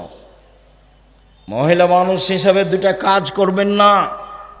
1, অভিমান নেই। অভিমান করলেই শয়তান সুযোগ পাবে। অভিমান কি? দিনাজপুর স্বপ্নপুরী নিয়ে গেল না দেখতে, অভিমান। একদিন জামিয়া সালাফিয়া সম্মেলনে রাজশাহী নিয়ে গেল না, এর নাম অভিমান। অভিমান করলেই শয়তান সুযোগ পাবে। 2, প্রতিবাদ। তোমার মা কেন এই কথা বলল, তোমার বাপ কেন এই কথা বলল, তোমার ভাই কেন এই কথা বলল, তুমি কেন এই কথা বললে? প্রতিবাদ নেই, জীবন সুন্দর হবে। তুমি যেভাবে রাখবে তাতে আমি খুশি। মোটা কাপড়ে তুমি খুশি তো আমিও খুশি, চিকন কাপড়ে তুমি খুশি তো আমিও খুশি। আমার পক্ষ থেকে কোনো অভিমান নেই, আমার পক্ষ থেকে কোনো অভিযোগ নেই, আমার পক্ষ থেকে কোনো আপত্তি নেই। যা আপনার ভালো তা আমার ভালো, তখন শয়তান চুপটি লেগে চলে যাবে। আর যদি খালি বলেন, হ্যাঁ তুমি আমার এই কথা শোনোনি, তোমাকে তো বলেছিলাম, তোমার এই কথা মানলে না, তখন আপনি তো বললেন তো এভাবে গরম করে বলছিস কেন কথা? হ্যাঁ বলবো না, তুমি আমার কোনো কথা শোনো না। কোনটা তোর শুনি না, শুনিতে সব, একটাও শোনো না, তোমার সাথেই থাকবো না, থাকিস না, যাও, তালাক দিয়ে দাও, এক্ষুনি তালাক দিয়ে দাও। যা তোকে তালাক দিলাম, 1 তালাক 2 তালাক 100 তালাক দিলাম। যখন তালাক দেওয়া শেষ হয়েছে, তেমনি শয়তান চলে গেছে। ইন্না লিল্লাহি ওয়া ইন্না ইলাইহি রাজিউন। এবার ছেলে যা আছে 3টে, এখন কিন্তু আর শয়তান নেই। বেগুন তুলে খেলে গাছ এখনো আছে, আর মোলার গাছ তুলে খেলে এই গাছটাই শেষ। তালাক দিলে কি হবে? বুদ্ধি শেষ। অন্য পথে যাবেন, তালাকে যাবেন না। অন্য পথে যাবেন, তালাকে যাবেন না। সতর্কতার যে কোনো পথ অবলম্বন করেন, তালাকে গেলেই বিপদ। সম্মানিত দিনী ভাই বোন, আবু হুরায়রা রাদিয়াল্লাহু তাআলা আনহু বলেন, রাসূল সাল্লাল্লাহু আলাইহি সাল্লাম বলেছেন, পৃথিবীর মানুষ শুনে রেখো, আল্লাহ তাআলা বলেন, মান ওয়াসালাকে ওয়াসালতুহু ওমান কাতাকে কাতাতুহু। এই সদাচরণ, এই ভালো চাল চলন শোনো, আমি আল্লাহ তোমাকে বলছি, তোমাকে নিবে যে আমি তাকে নিব, তোমাকে ছেড়ে দিবে যে আমি তাকে ছেড়ে দিব। সদাচরণ নেই যার, আল্লাহ নেই তার, সদাচরণ আছে যার, আল্লাহ আছে তার। আয়েশা রাদিয়াল্লাহু তাআলা আনহা বলেন, সদাচরণ আল্লাহর আরশ ধরে এরকম ঝুলন্ত অবস্থায় ঝুলে বলে, আমি সদাচরণ বলছি, ওমান ওয়াসালানি ওয়াসালাহুল্লাহ, ওমান কাতানি কাতাহুল্লাহ। আমি সদাচরণ আমাকে যে নিবে আল্লাহ তাকে নিবেন, আমি সদাচরণ আমাকে যে ছেড়ে দিবে আল্লাহ তাকে ছেড়ে দিবে। আব্দুর রাজ্জাক সাহেব, দুনিয়াতে যারা জুলুমবাজ, টাকা পয়সা তাদের, যারা হিন্দু অমুসলিম, টাকা পয়সা তাদের। আপনি তো বলছেন সদাচরণ যার আল্লাহ তার, সদাচরণ নেই যার আল্লাহ নেই তার। তাহলে যাদের সদাচরণ নেই তাদেরই তো অর্থ সম্পদ থাকলো, তাহলে তার আল্লাহ থাকলো না কি করে? শুনুন, দুনিয়া সবাই ভোগ করতে পারে, আর দুনিয়া হুলুয়াতুন খাজেরা, দুনিয়া হচ্ছে মিঠে বস্তু, একলাহাল বারল ফাজেরও। ভালো মানুষও খায়, মন্দ মানুষও খায়, পরকাল ভালো মানুষের জন্য। অতএব দুশ্চিন্তা ভোগ করবেন না, কষ্ট হলেও সদাচরণের বিনিময় জান্নাত, ফল ভালো হবেই হবে। টাকা কম আছে, শান্তি বেশি আছে, কারো সাথে ঝগড়া নেই, মামলা মোকদ্দমা নেই, নিশ্চিন্তায় থাকি, পয়সা অল্প উপার্জন করি, দিন কাটাই। আবু মুসা আশআরী রাদিয়াল্লাহু তাআলা আনহু বলেন, রাসূল সাল্লাল্লাহু আলাইহি সাল্লাম বলেছেন, আল মুমিন লিল মুমিন কাল বুনিয়ান ইয়াসুদ্দু বাযুহু বাযান। একজন মুমিন আর একজন মুমিনের সাথে এইভাবে আঙ্গুলগুলি আঙ্গুলের মধ্যে ঢুকিয়ে দিলেন, যেমন এইটা যেমন থাকে মুসলমান আপোষে থাকবে তেমন। নোমান ইবনে বাশির বলেন, রাসূল সাল্লাল্লাহু আলাইহি সাল্লাম বলেছেন, আল মুমিন কারাজুলিন ওয়াহিদ, আল মুমিনুনা কারাজুলিন ওয়াহিদ। সারা পৃথিবীর মানুষ যেন একটাই। ইনিস্তাকা আইনু ইস্তাকা কুল্লুহু, চোখে ব্যথা হলে সম্পূর্ণ শরীর ব্যথা বুঝে। ইনিস্তাকা রাসু ইস্তাকা কুল্লুহু, মাথায় ব্যথা হলে সম্পূর্ণ শরীরে ব্যথা বুঝে। পাশে একটা মুমিন বিপদে পড়েছে, দৌড়িয়ে যেতে হবে, কি হয়েছে, সমস্যা কি, ডাক্তার ডাকবো, অ্যাম্বুলেন্স লাগবে, কোনো টাকা পয়সা লাগবে কি? এর নাম হচ্ছে একজনের ব্যথা আর একজন বুঝে। দল সংগঠন করো যদি, তাহলে কেউ যদি বিপদে পড়ে তাহলে তোমার মনটা বলে ঠিক হয়েছে, ঠিক হয়েছে, উচিত হয়েছে। আর আমি নিজে চোখে গরু জবাই করতে দেখেছি। শত্রুপক্ষ বিপদে পড়েছে, তখন এ কি করেছে? গরু জবাই করতে দেখেছি। দুইটা কাজ আমি নিচে দেখেছি। তাহলে গরু জবাই করতে আমি নিজে দেখেছি, আর দুই ভাই গন্ডগোল করে ঢেঁকি কেটে ভাগ করে নিয়েছে, এটা আমি নিজে দেখেছি। ঢেঁকি কেটে ভাগ করে নিয়েছে।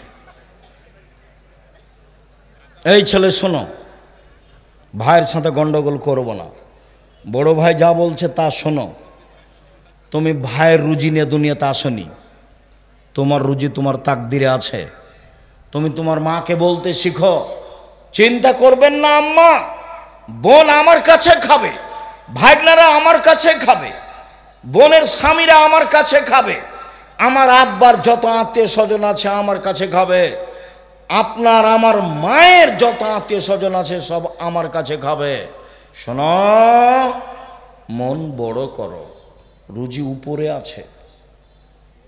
তুমি তোমার বউ দুইজন মিলে রুজি উপার্জন করছিলে, একটা ছেলে হলো 3 জন করছো, আর একটা মেয়ে হলো 4 জন করছো। আরও ছেলে মেয়ে হলো অনেক করছো, তাহলে তোমার হাত দিয়ে আল্লাহ দেখো কত রুজি দিচ্ছে। তোমার বোন আসলে সেটাও হবে, তোমার ভাগ্নের আসলে সেটাও হবে। উপর থেকে একটা আল্লাহর দয়া থাকবে, তোমার ভালো আচরণের কারণে তোমার অর্থ সম্পদ বাড়তে থাকবে, কোনো দিন পিছিয়ে হটিও না। সম্মানিত দিনী ভাই বোন, রাসূল সাল্লাল্লাহু আলাইহি সাল্লাম বলেন, আয়েশা রাদিয়াল্লাহু তাআলার বিবরণ, ইন্নামাল মুমিনু ইয়াজুদু বিহুসনি খুলুকিহি দারাজাতা সাইমুল কায়েম। ভালো আচরণ দিয়ে মানুষ দুইটা নেকি অর্জন করে। এক, নিয়মিত তাহাজ্জুদ পড়লে যত নেকি হয়। দুই, নিয়মিত নফল রোজা থাকলে যত নেকি হয়। দুটার সমন্বয়ে যত নেকি হয়, ভালো চাল চলনে তত নেকি হয়। মনে থাকবে না মনে হয়? এক, নফল রোজা, বৃহস্পতিবার সোমবার। আজকে রোজা ছিলেন? ইন্না লিল্লাহি ওয়া ইন্না ইলাইহি। মুখ বন্ধ হয়ে গেল কেন? তাফসির মাহফিল শুনে শুনে অন্তর মরে গেছে নাকি? নির্বাচন করে মিছিল করে অন্তর মরে গেছে কি? ভাইজান মুরব্বী, আপনি সিয়াম ছিলেন আজকে? ইন্না লিল্লাহি ওয়া ইন্না ইলাইহি রাজিউন। কেন? আজ তো সোমবার, বৃহস্পতিবার সোমবার সিয়াম থাকতে হবে। আসলেন ঢং ঢং করে, চলে গেলেন ঢং ঢং করে। এটাই হলো বিয়ে? কোরআন হাদিস তো না, এটাই নীতি। কেন আজকে সিয়াম থাকেননি? থাকেননি কেন? কেন থাকেননি? থাকলেন না কেন? বৃহস্পতিবারে সিয়াম থাকেননি কেন? আল্লাহ নবী তো বলছেন, বৃহস্পতিবার সোমবার মানুষের পাপ নাকি পেশ করা হয়।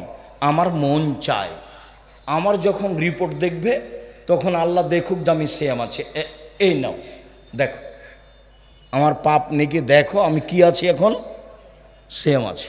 তা আপনার একটু মন চায় না কেন? ইবাদতের জগতের সবচেয়ে দামি ইবাদত সিয়াম। কি ইবাদতের জগতে সবচেয়ে দামি ইবাদত, কেন আপনি সিয়াম থাকেননি? উপস্থিত বৈঠকের দিনই বোন, কি ব্যাপার, সিয়াম ছিলেন আজকে? শুধু তো খালি ঝগড়া করে জীবনটা কাটালেন। সদাচরণে একসাথে তিন নেকি হয়। এক, আল্লাহর পথে জিহাদ করলে যত নেকি হয়। দুই, নিয়মিত নফল সিয়াম রোজা থাকলে যত নেকি হয়। তিন, নিয়মিত তাহাজ্জুদ পড়লে যত নেকি হয়। ভালো চাল চলনে তত নেকি হয়। ভালো চাল চলন কি জিনিস? অবাক কথা নয়? ভালো চাল চলন কি জিনিস? রাসূল সাল্লাল্লাহু আলাইহি সাল্লাম বলেন, ইন্না মিন আহাব্বিকুম ইলাইয়া আহসানুকুম খুলুকান। তোমাদের মধ্যে সবচেয়ে ভালো মানুষ আমার কাছে সেই যার চাল চলন ভালো। সবচেয়ে ভালো পুরুষ সেই যে স্ত্রীর কাছে ভালো। আমি নিজেও আমার স্ত্রীদের কাছে ভালো। ভালো নারীকে, এক, স্বামীর সাথে কথা বললে হাসি মুখে বলে। দুই, স্বামী আদেশ করলে পালন করে। তিন, স্বামী বাড়িতে না থাকলে নিজেকে হেফাজতে রাখে। সেই হলো ভালো নারী। ভালো নারীকে, এক, স্বামীর সাথে চলে প্রেম প্রীতি ভালোবাসা নিয়ে। দুই, আল মওলুদ, বেশি বেশি সন্তান দিতে পারে। তিন, আল মুতিয়াত, স্বামীর ব্যথায় ব্যথিত হয়। চার, আল মৌসিয়াত, স্বামীর সাথে সব সময় কথাবার্তায় সমস্যায় সুবিধায় একসাথে থাকে। যে চারটা গুণ আছে যার, সেই হলো ভালো নারী। খাদিজার মতো, আয়েশার মতো, এক, স্বামীর সাথে ভালোবাসা প্রেম প্রীতিতে থাকে। দুই, বেশি বেশি সন্তান দিতে পারে। তিন, স্বামী বিপদগ্রস্ত হলে সান্ত্বনা দিতে পারে। 4, স্বামীর সব সময় কথাবার্তায় কাজে অংশগ্রহণ করে। 1 মিনিট, এই ছেলে খেয়াল করো তো দেখি ধরতে পারো কি না। আল্লাহ নবী গারে হিরাতে ছিলেন, ইবাদত করছিলেন, তো হঠাৎ জিবরাইল এসে চেপে ধরে বলছেন, বলেন ইকরা, পড়েন। তা আমাদের নবী বলছেন পড়তে জানি না। তো জিবরাইল বলছেন পড়েন, তা আমাদের নবী বলছেন আমি পড়তে জানি না। তো জিবরাইল বলছেন পড়েন, তা আমাদের নবী বলছেন আমি পড়তে জানি না।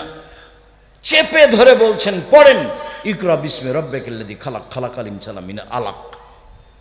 এই অবস্থা দেখে আল্লাহর নবী তাড়াহুড়ো করে ঘরে এসে বলছেন, খাদিজা জাম্মেলুনি জাম্মেলুনি খাসিতু আলা নাফসি, আমাকে কম্বল দিয়ে জড়িয়ে ধরো খাদিজা, আমি মনে হয় মরেই যায় নাকি, আমি খুব বিপদগ্রস্ত। তখন উত্তরে কি বলছেন দেখেন, আর আপনার বউ কি বলবে সেটা আপনাকে দেখাবো। 1, কাল্লা, কখনো নহে, অসম্ভব, হতে পারে না, আপনার বিপদ আসতে পারে না। কাল্লা, কখনো নহে, অসম্ভব, হতে পারে না, আপনার বিপদ আসতে পারে না। আল্লাহে, আল্লাহর কসম, আল্লাহে, আল্লাহর কসম, আল্লাহে, আল্লাহর কসম, মাইজিকাল্লাহ, আল্লাহ আপনাকে অপমান করবেন না। কেন? 1, তাসেলুর রাহেমা, আত্মীয়র সাথে সদাচরণ করেন, সদাচরণ, ভালো চাল চলন। 2, তাকসেবুল মাদুমা, যার টাকা পয়সা নেই তাকে সাহায্য করেন। 3, তাহমেলুল কাল্লা, যে কোনো কাজ করতে পারে না তাকে অর্থ সম্পদ দেন। 4, তাকরিজ জাইফা, মেহমানের মেহমান নওয়াজি করেন। এইসব কাজ আপনি করেন, কখনো আপনার ক্ষতি হবে না। এই কথা খাদিজা বললেন। আর আপনি আপনার স্ত্রীকে যদি বলেন, শোনো খালেদা, ঘটনায় বললাম যাও না, তোমাকে তো শতবার বললাম যান, তুমি তো কথা শোনো না, তুমি তো কথা শোনো না, তুমি তো এটা করলে, তোমার কারণে এটা হলো, নেন এবার। এ হলো 2 জনের সংসার। ও এখন বিপদগ্রস্ত, ওকে কিছু বলবে, চিন্তা করবেন না, সমস্যা হবে না ইনশাল্লাহ। আল্লাহকে বলি, আল্লাহ আমাদের সহজ পথ করে দিবেন।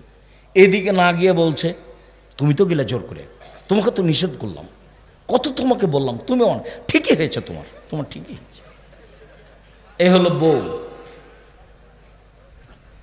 মানে বিদ্যাও নাই, বুদ্ধিও নেই, অপ্রয়োজনীয় কথা বলে। আপনি আমার খুব কাছের মানুষ, আমি আপনার জন্য এসেছি, আপনাকে আমি মন থেকে ভালোবাসি, কোনো জায়গাতে কষ্ট পেলেও আপনাকে আমি কষ্ট দেওয়ার জন্য ওইসব কথা বলিনি। বক্তব্য শুনতে এসে যখন আপনি এখন যেমন নিস্তব্ধ আছেন, ভালো লাগে, বক্তব্য চলাকালীন যখন আপনি আপনার প্রয়োজন দেখান, কি প্রয়োজন, পেশাব পায়খানা, কি প্রয়োজন, 1 কাপ চা, কি প্রয়োজন, দোকানে একটু ঘোরা, তখন এই স্বভাবকে আমি ঘৃণা করি। আমি তো কোরআন হাদিসের কথা বলছি, আমি তো দিন রাত বলছি, জীবনে আমি অপ্রয়োজনীয় বাক্য বলিনি। তা আপনার এইটুকু ধৈর্য হয় না কেন? নির্বাচন করে, গ্রামের বসবাস করে, মারামারি করে, ঝগড়া করে, আর ওই যে মোবাইলে ওটা কি, ওই যে 2 জনের ঝগড়া, টকশো, ফ্রি ফায়ার, বা আরও ওই যে আছে পাবজি, বা আরও যে ওরা কি বলে, যাই হোক, যেগুলো সব সময় একজন আর একজনের বিরুদ্ধে লড়ছে, ওগুলো দেখে দেখে দেখে স্বভাব একবারে পেশাব পায়খানার মতো হয়ে গেছে। মানে স্বভাব বলে কোনো জিনিসই নেই। 1, 5 ওয়াক্ত সালাত আদায় করবেন, কোনো আপোষ নেই। 2, হালাল রুজি উপার্জন করবেন, নিজে কাজ করি, নিজে খাই, ওখানে বসে গল্প করি না।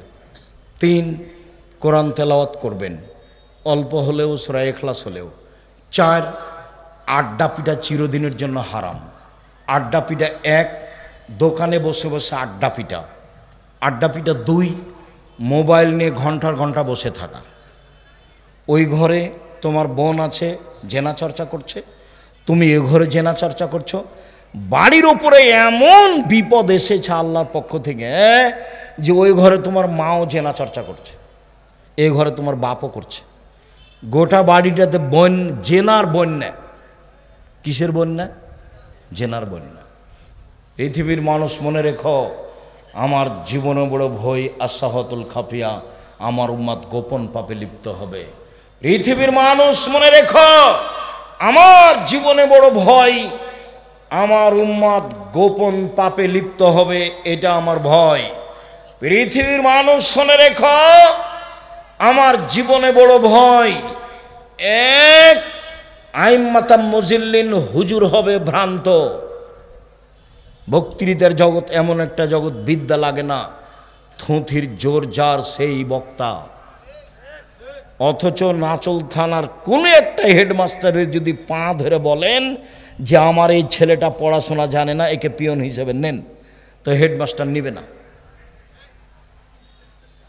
অথচ পিয়ন ঘন্টা মারার জন্য ম্যাট্রিক পাস করা লাগবে, 1 গ্লাস পানি নেওয়ার জন্য লাগবে, কাগজগুলো এই টেবিল থেকে ওই টেবিল দেওয়ার জন্য ইন্টার পাস করা লাগবে, তো হেডমাস্টার নিবে না কেন? দেন দেন দেখি, পা ধরে দেন। আর বক্তা দেখেন আল্লাহর হস্তে পড়তে জানে না,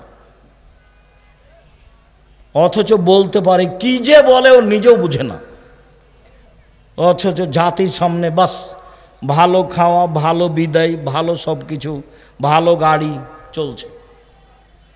আল্লাহ রসুল বলছেন, আমার জীবনে বড় ভয় ভ্রান্ত আলেম ওলামা। একবার বলছেন, পৃথিবীর মানুষ শুনে রেখো,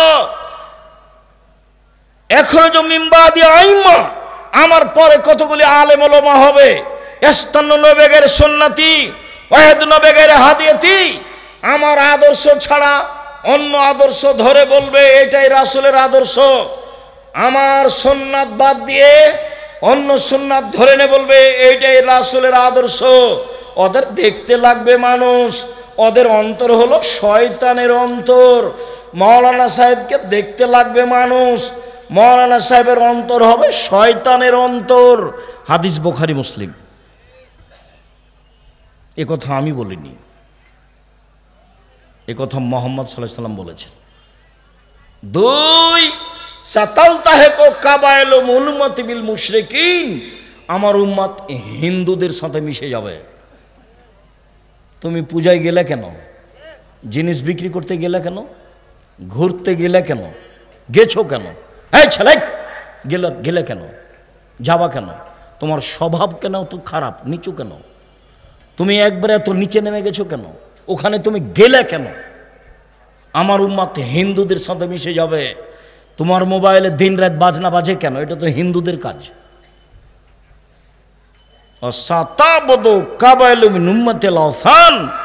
আমার উম্মত মূর্তি পূজা করবে। তোমার মোবাইলে এত ছবি কেন? তোমার মায়ের ছবি বেঁধে সাজিয়ে রেখেছো কেন? তোমার বাপের ছবি সাজিয়ে রেখেছো কেন? অ্যালবামে এতগুলো মূর্তি রেখেছো কেন? ছবি কেন রেখেছো? কেন নেতা নেত্রীর ছবি এভাবে রেখেছো? এই কথা আল্লাহ রসুল বলেছেন, আমার জীবনে বড় ভয়, আমার উম্মাত মূর্তি পূজা করবে, আমার উম্মাত হিন্দুদের সাথে মিশে যাবে। সম্মানিত দিনী ভাই বোন, নিজেকে বাঁচান, পরিবারকে বাঁচান, নিজেকে বাঁচান, পরিবারকে বাঁচান। রুজি ব্যবসা করে করেন, সবচেয়ে ভালো হবে। আমাদের যেসব বই পুস্তকগুলি আছে, যদি আমার পক্ষ থেকে কিছু আল ইতিসাম পত্রিকা ফ্রি আছে, সেটা নিয়ে এসেছি কিনা আমি জানি না। যদি পত্রিকা নতুন আছে আর আমার পক্ষ থেকে ফ্রি আছে, সেটা দেখবেন। আর বই পুস্তক সেগুলো নিয়ে যাবেন। আর অবশ্যই সামনে মাসের 6-7 তারিখে আসবেন, অবশ্যই 6-7 তারিখে যাবেন। আর এতক্ষণে এসে আমাকে বলছে যে আমাদের কিছু আদায়ের প্রয়োজন ছিল, সেটা আমি এসেছিলাম তখন বললে হতো। এরপরেও আপনাদের যার যতটুকু সম্ভব, আলিয়াদুল উলিয়া খায়রু মিন ইয়াদিস সুফলা, দেওয়া হাত ভালো নেওয়া হাতের চেয়ে, সম্ভবপর সহযোগিতা করবেন। আসসালামু আলাইকুম ওয়া রাহমাতুল্লাহ। আমাদের পক্ষ থেকে একটি ঘোষণা, আপনারা যারা চান যে আমাদের এই সুন্দর ইসলামী সম্মেলনটি প্রতি বছর আমরা কন্টিনিউ করব, এই জন্য আমাদের অর্থের প্রয়োজন। এই জন্য আপনাদের কাছে আমরা রিকোয়েস্ট করব, আপনারা কেউ যদি বাৎসরিক দাতা সদস্য হতে চান তাহলে আমাদের এখানে ডেস্কে আপনারা যোগাযোগ করবেন। পাশাপাশি আমাদের যে সদস্য ভাইগণ এখনো টাকা দেন নাই, আপনারা অবশ্যই আমাদের দায়িত্বশীলদের সাথে দেখা সাক্ষাৎ করে তারপরে এই মাহফিলটা করবেন ইনশাআল্লাহ। সবাই বইগুলো নিয়ে যাবেন। আজকের আলোচনা উপদেশ বইয়ে আছে। এছাড়াও দোয়ার বইটা দেখেন আছে কি না। 35টা সহিহ হাদিস দেওয়া আছে হাত তুলে দোয়া করার, 14টা স্থান উল্লেখ করা আছে। শাইখ আসসালামু আলাইকুম, নির্দিষ্ট কয়েক বছরের জন্য জমি কট বন্ধক দেওয়া টাকার বিনিময়ে এর হুকুম কি? কট দেওয়া হারাম, খাই খালাসের লিজ জায়েজ, কট হারাম, বন্ধক হারাম, ছাড় দিলেও হারাম, লিজ খাই খালাসি ঠিকা জায়েজ। আসসালামু আলাইকুম শায়েখ, আমার চাচি গ্রামে গ্রামে গিয়ে বৈঠক করে, তোমার চাচির এই আচরণ নাজায়েজ হারাম। আমার অনেক ইচ্ছা সন্তানকে আলেম এবং হাফেজ বানানোর, ছোট থেকে মাদ্রাসায় ভর্তি করেছি। আমি আল্লাহর কাছে তাহাজ্জুদ নামাজে কাঁদি। বলেন, বলতে থাকেন, হবে ইনশাআল্লাহ। কেউ খালি হাতে যাবেন না, কিছু বই কিছু পত্রিকা নিয়ে যাবেন। আলিতেসাম পত্রিকা জামিয়া সালাফের মুখপাত্র পত্রিকা, 50টা প্রশ্নের উত্তর আছে। সকাল থেকে তো এসে খালি হাটবাজারি করলেন, কি যে করলেন জীবনে।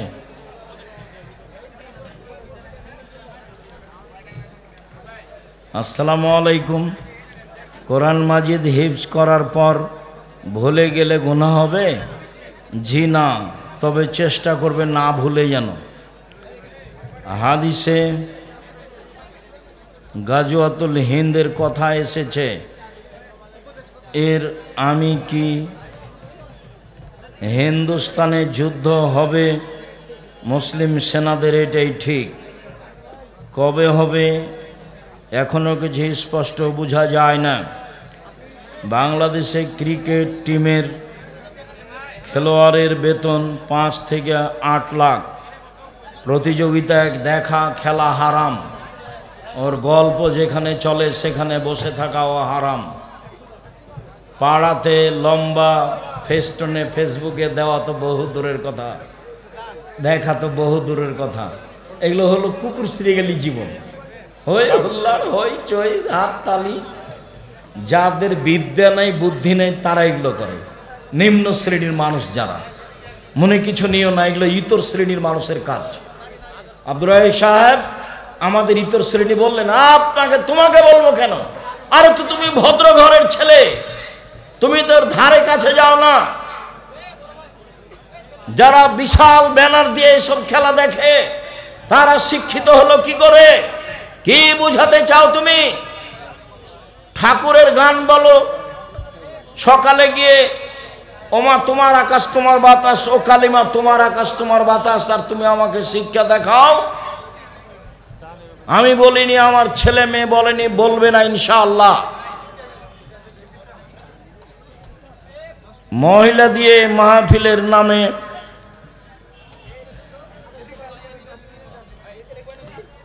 সহিহ হাদিস না থাকলে জয়ীফ হাদিস মানা যাবে না। কই তোমার ওইটা প্রয়োজন কেন? আমি 97 সাল থেকে ফতোয়া লিখি। কতদিন থেকে? 97 সাল থেকে এখন পর্যন্ত জয়ীফ হাদিস নেওয়া আমাকে লাগেনি।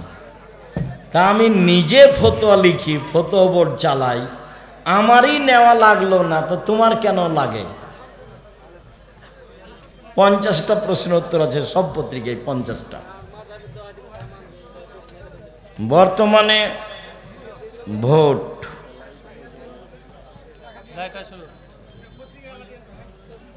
আন্দোলন করে দাবি জানানো কি আহলে হাদিসদের মানহাজ? জি না।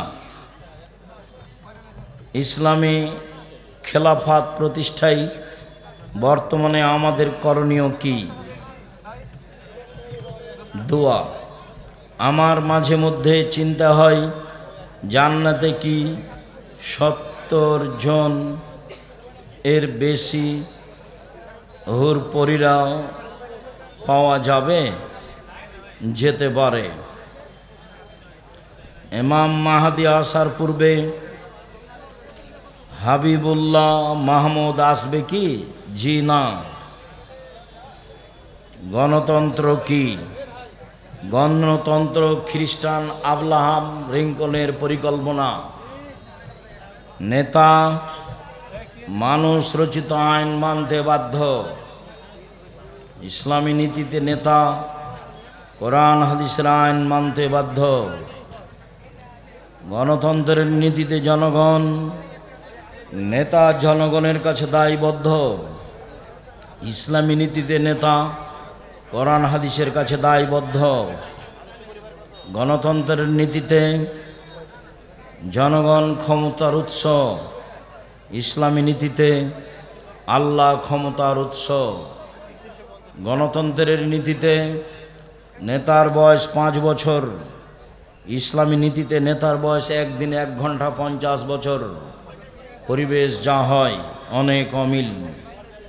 কোনো ব্যক্তি যদি মাদ্রাসায় সদকা দান করে এবং দোয়া চায়, তাহলে কি তার জন্য হাত তুলে দোয়া করা যাবে? জি না। দান করলে যার হাতে দান করেছে তাকে দোয়া করতে হবে, এটা আল্লাহ রাসূলের আদেশ।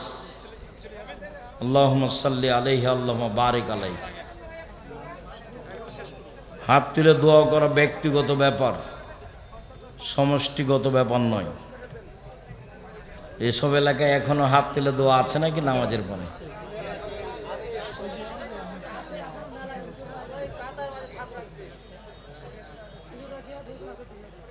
জিহাদ ঘোষণা করে দিছে হুজুরেরা।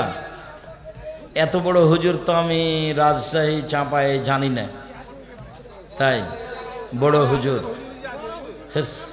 এই কথা মাইজকল হুজুর।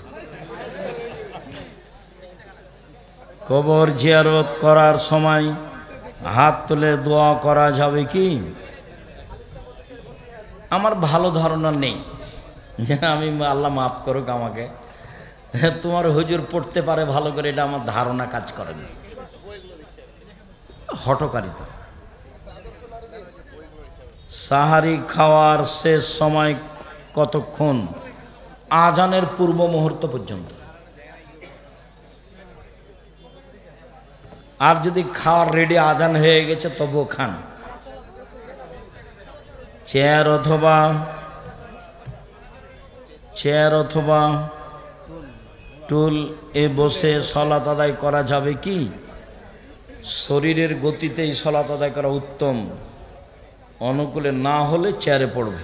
অনেকে দেখেছে হেঁটে হেঁটে মসজিদে এসে বসে বসে সালাত আদায় করে। ওগুলো ঢং, ওগুলো করা হবে না। মোটর সাইকেলে এসে একটা লোক বসে সালাত আদায় করলো, তখন আমি বলছি কি ব্যাপার, ধর্ম আপনার কাছে পাগল হয়ে গেছে নাকি? সেটাই। সালাতের পরে সম্মিলিত মোনাজাত বিদাত। একজন হিন্দু ব্যক্তি মসজিদে টাকা দান করলে সে টাকা নেওয়া যাবে? যাবে।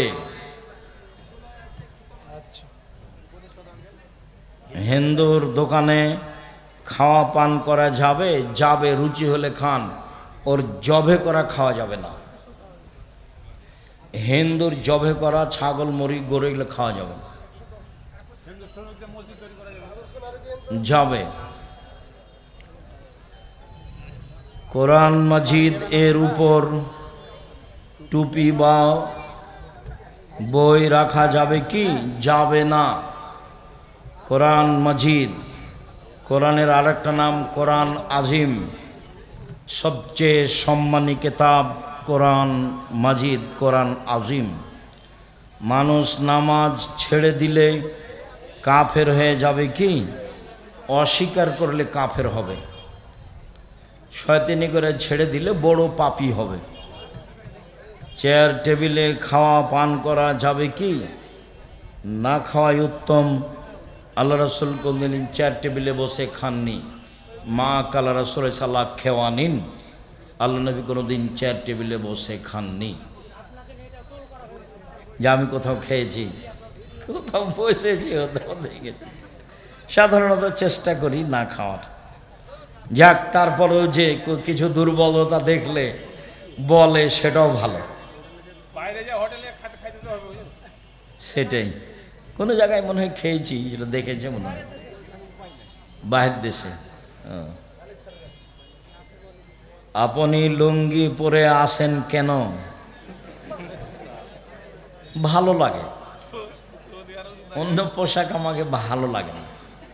এখানে কোনো রহস্য নেই, আমি যেভাবে বুঝি তাতে ভালো লাগে, সেই জন্য।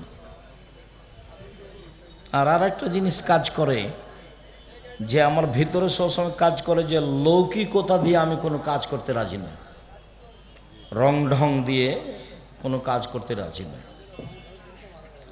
আমার জীবনে আমি কোনোদিন কারো বক্তব্য শুনে বক্তব্য দিইনি, আমি নিজেরটাই শুনি না, কারো বক্তব্য কোনোদিন শুনিনি, আর কারো কিছু দেখে আমি প্রভাবিত হইনি।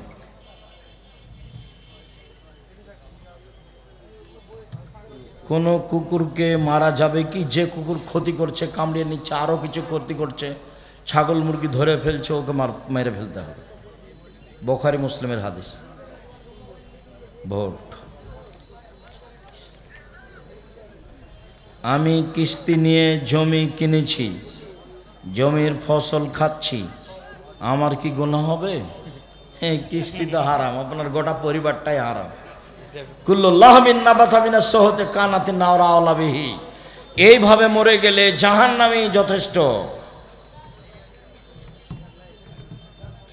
জি, জাযাকুমুল্লাহ। ফরজ সালাতে মেয়েরা কি জোরে কেরাত পড়বে? স্বাভাবিক কণ্ঠে পড়তে পারে, ইমামতি করলে।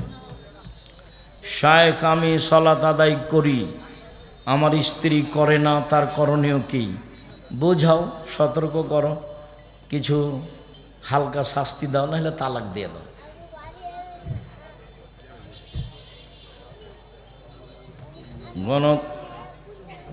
গণতন্ত্র দিয়ে আল্লাহ বিরোধী আইন করে যারা, আমার ছেলের নাম আল ফারাবি বিন রাসেল রাখতে চাচ্ছি, রাখেন, হারাম নয়। কোনো মুসল্লি জুমার খুতবার সময় হাত তুলে দোয়া করতে পারবে? খুতবা চলাকালীন হাত তুলে দোয়া করলে তো শুনতে মনোযোগ থাকবে না, শুনতে হবে। পরে করেন, আগে করেন। একজন ব্যক্তি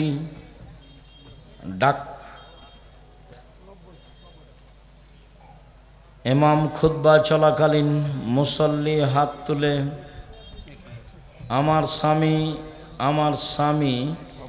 আমার স্বামীর উপর মহিলার দিকে তাকালে, কথা বললে আমার কষ্ট হয়, এটা কি আমার আচরণের সমস্যা? আচরণের সমস্যা নয়। পুরুষ মানুষের মহিলাদের সাথে জরুরি না থাকলে কথা না বলাই ভালো। তবে আপনি এটা হিংসার চোখে দেখলে এটা গন্ডগোল বাঁধবে। আপনি ওকে ভালোভাবে বোঝানোর চেষ্টা করেন, সংসারে ঝামেলা নেমে আসবে।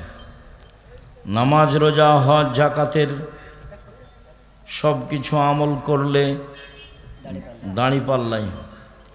আমার শ্বশুর শাশুড়ি আমার সাথে খারাপ আচরণ করে, গালিগালাজ করে, এখন আমার স্বামীরও আমার করণীয় কি? ধৈর্যের পরিচয় দাও। তোমার শ্বশুর শাশুড়ি তোমার উল্টা যাবে, এ কথাই ঠিক, তুমি ধৈর্যের পরিচয় দাও। হুজুর, আপনার কি মনে হয় মানুষ মারা গেলে তার ছবি মোবাইলে দেখলে গুনাহ হবে কি?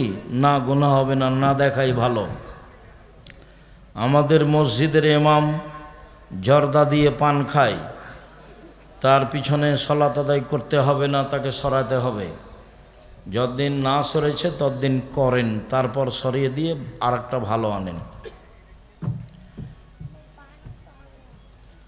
আপনারা জেহাদের কথা বলেন না কেন? তুমি বুঝোনি এই জন্য। আমি এক ছেলের মাকে বিয়ে করি, বিয়ের আগের দিন পূর্বের স্বামীকে সে তালাক দেয়। আমার স্ত্রীর পিতামাতা রাজি না, এমত অবস্থায় আমার করণীয় কি? তোমার বিবাহ হয়নি, মহিলা যদি তালাক নেয় তাহলে 1 মাস থামতে হবে, আর যদি স্বামী তালাক দেয় তাহলে 3 মাস থামতে। পাশের এক এলাকায় মসজিদ নির্মাণ কাজে সুদখোরদের থেকে মোটা অঙ্কের দান পাওয়া গেছে। এগুলো বলা বলি করো না তো, যে সুদের টাকা দিয়েছে সে কি নেকি পাবে? ঝামেলা করো না। যারা দায়িত্বে আছে তাদের সব টাকা নেওয়া ঠিক হয়নি। বাস, মাদ্রাসায় যদি কোনো ব্যক্তি খাসি সাদকা করে তাহলে এই সাদকার গোস্ত শিক্ষক খেতে পারে? জি না, ছাত্ররা দাওয়াত দিলে খাবে। যদি কেউ মাদ্রাসা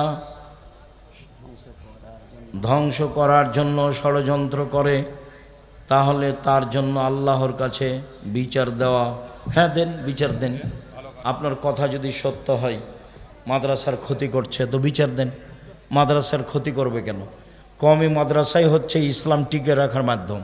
আমরা তো নাচল মাদ্রাসার ছাত্র, 8 বছর যাব বেসরকারি কওমি মাদ্রাসা, এটাই আমাদের ভিত্তি। এইভাবে আমাদের জীবন গড়ে উঠেছে। আমি ওষুধ বিক্রি করে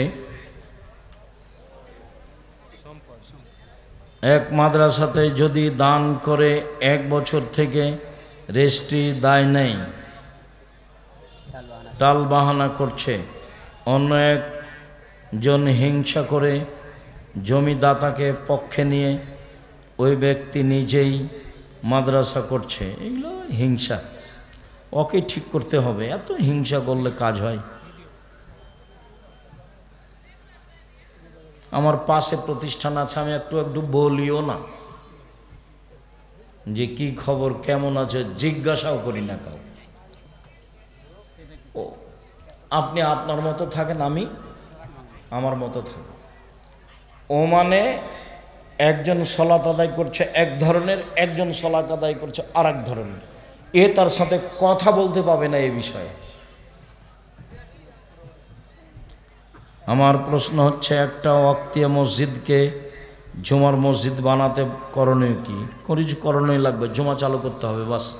তবে পাশে যে জুমা মসজিদ আছে তাদের সাথে কথা বলে,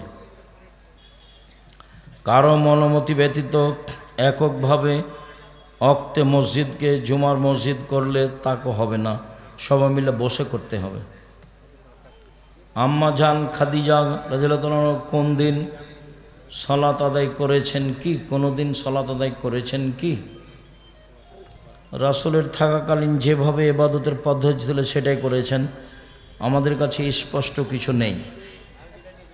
যা ফরজ গোসল ছাড়া বাচ্চাকে কি দুধ খাওয়ানো যাবে? ফরজ গোসল ছাড়া বাচ্চাকে দুধ খাওয়ানো যাবে, কোনো সমস্যা নেই। তবে তায়াম্মুম করে বা ওযু করে খাবেন বা খাওয়াবেন, ওযু করে খাবেন বা খাওয়াবেন। আমার প্রতিবেশী ভালো না, খুব অশান্তি, আমার করণীয় কি? ধৈর্যের পরিচয় দিয়ে থাকেন, না হলে বাড়ি সরিয়ে নেন। এটাও হিজরত। জিন ইবলিস কি একটাই? ইবলিস হলো জিনদের পিতা, একই জাতি।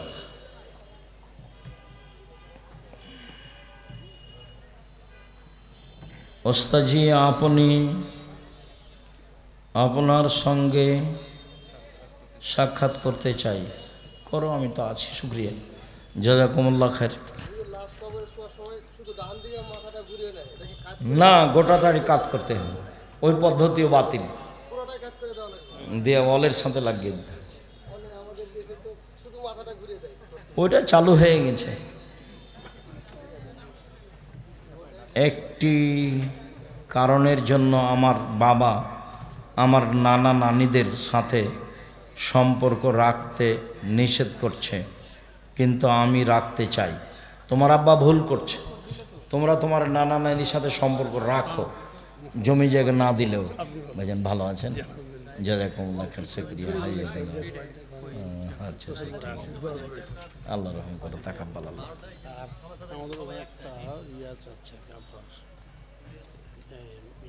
প্রোগ্রাম এটা কঠিন আছে।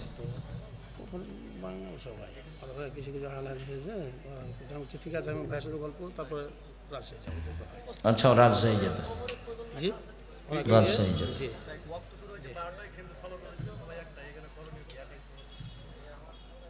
জোহরের একটা তো করা যাবে, সমস্যা না। আসর যদি দেরি করে তাহলে একাই পড়ে নিতে হবে।